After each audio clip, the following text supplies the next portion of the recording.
প্রথম ও দ্বিতীয় বিশ্বযুদ্ধের ভয়াবহতার পর শতাব্দী পেরোতে না পেরোতেই বিশ্ব আবারও গভীর অস্থিরতার মুখে পড়েছে। ইউক্রেন থেকে মধ্যপ্রাচ্য, সুদান থেকে মিয়ানমার, প্রতিটি অঞ্চলে জ্বলছে যুদ্ধের দাবানল। এই সংঘাতে অকাতরে প্রাণ হারাচ্ছে নারী, শিশুসহ অসংখ্য নিরপরাধ মানুষ। দ্বিতীয় বিশ্বযুদ্ধের পর এত বিস্তৃত সংঘাত আগে কখনো দেখা যায়নি। এমন প্রেক্ষাপটে প্রশ্ন উঠছে, পৃথিবী কি তবে তৃতীয় বিশ্বযুদ্ধের পথে হাঁটছে, নাকি সেই যুদ্ধ ইতোমধ্যেই শুরু হয়ে গেছে? বিস্তারিত জানাচ্ছেন মেহেদী হাসান।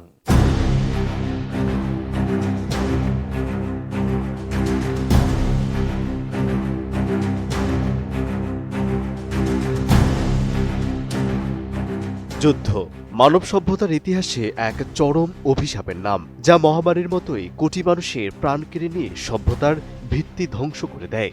এর রেশ প্রজন্মের পর প্রজন্ম ধরে ট্রমা হয়ে বয়ে চলে। তেমনই এক ভয়াবহ যুদ্ধ ছিল দ্বিতীয় বিশ্বযুদ্ধ, যাতে প্রায় 5 থেকে 8.5 কোটি মানুষের প্রাণহানি হয়েছিল। সেই প্রেক্ষাপটই বর্তমান বিশ্ব আবারও ব্যাপক ও বহুমাত্রিক সংঘাতের মুখোমুখি হচ্ছে। এই অস্থিরতার সবচেয়ে দৃশ্যমান সংঘাত পূর্ব ইউরোপের দেশ ইউক্রেনে, যেখানে রাশিয়ার সঙ্গে যুদ্ধ গত 5 বছর ধরে চলমান রয়েছে। ফেব্রুয়ারির শেষ দিকে ইউক্রেনের জ্বালানি অবকাঠামো লক্ষ্য করে শতাধিক ড্রোন ও ক্ষেপণাস্ত্র হামলা চালায় রাশিয়া। এর জবাবে ইউক্রেন দক্ষিণাঞ্চলের কিছু এলাকা পুনরুদ্ধার করলেও সামগ্রিকভাবে যুদ্ধের তীব্রতা এখনও কমেনি।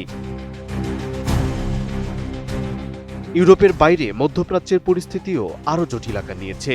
ফেব্রুয়ারির শেষ দিনে এসে ইসরায়েল ও যুক্তরাষ্ট্র ইরানে বড় ধরনের সামরিক অভিযান শুরু করে। এর জবাবে ইরানও পাল্টা হামলা চালায়। বাহরাইন ও সংযুক্ত আরব আমিরাত সহ একাধিক মার্কিন ঘাঁটি লক্ষ্য করে ক্ষেপণাস্ত্র নিক্ষেপের পর পুরো অঞ্চলের আকাশপথ বন্ধ হয়ে যায়।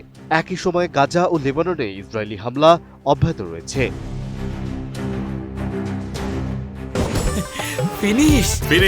আপনার ঘরবাড়ি ও আঙ্গিনার সকল কীটপতঙ্গ ধ্বংস করে। একই সঙ্গে আফ্রিকা ও দক্ষিণ পূর্ব এশিয়াতেও তীব্র সংঘাত বিরাজ করছে। সুদানের গৃহযুদ্ধ 3 বছর অতিক্রম করে বিশ্বের অন্যতম বড় মানবিক সংকটে পরিণত হয়েছে। কোটি মানুষ জরুরি সহায়তার উপর নির্ভরশীল হয়ে জীবনযাপন করছে। জাতিসংঘ সতর্ক করেছে, এই সংঘাত পার্শ্ববর্তী দেশগুলোতেও অস্থিতিশীলতা ছড়িয়ে পড়তে পারে। এশিয়ার আরেক প্রান্ত মিয়ানমারে সামরিক জান্তা ও বিদ্রোহী গোষ্ঠীর সংঘর্ষ এখনও চলমান রয়েছে। এতে নিহত ও বাস্তুচ্যুত মানুষের সংখ্যা প্রতিনিয়ত বাড়ছে। দেশটির রাজনৈতিক অচলাবস্থা ও নিরাপত্তা সংকট পুরো অঞ্চলকে প্রভাবিত করছে। একই সঙ্গে চীনের সঙ্গে তাইওয়ান, উত্তর কোরিয়ার সঙ্গে দক্ষিণ কোরিয়া এবং ভারতের বিপরীতে পাকিস্তানের মধ্যকার উত্তেজনাও বৈশ্বিক উদ্বেগ বাড়াচ্ছে।